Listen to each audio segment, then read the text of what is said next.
عدالة الضر وضن كأردن إلى كجرتو وان قرصنا هاي أنا لفت إذا عبنا إذا نقول بيها دان قرنا عبش إذا عدالة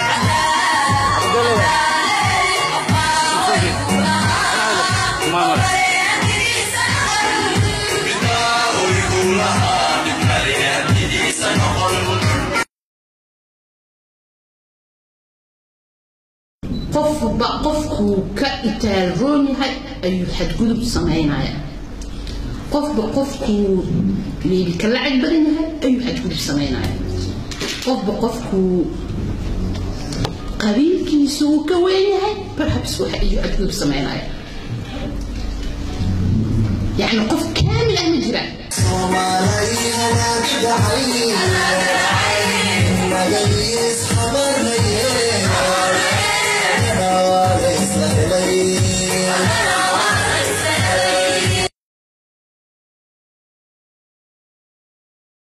waxaan kaloo u sheegayaa dawladda iyo dadka Soomaaliyeed oo dambiga madax iyo qof hoose waa la wada galaa qof macsuum ma jiro waxaan idin sheegayaa xabsiga dhexe qaybtii mas'uuliyiinta waa banaanta hal qof kuma jiro qaybtii mas'uuliyiinta qaranka oo dambiga gal jirtay oo qaybta siyaasadda la yiraahdo hal qof oo sarkaal sare oo xiran ma jiro hal qof ma xiran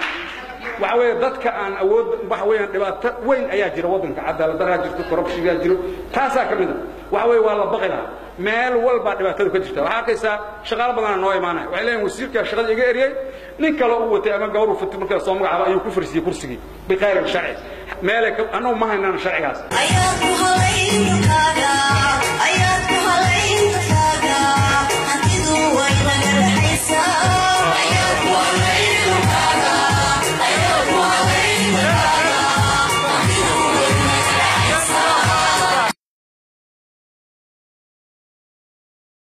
حبسي بوابها لكن قيبتي لو طلقلي مسؤولين توامرنته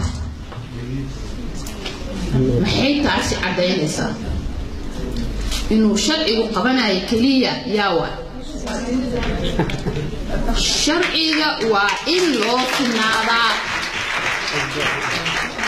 يعني دينك مدهسو سجنا way qabanay anigana way sii daanay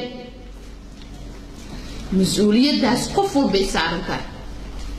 garsoorkay saaran tahay mas'uulkay saaran tahay wadaadkay saaran tahay waxa ka sii daran dadka ka sii aamusay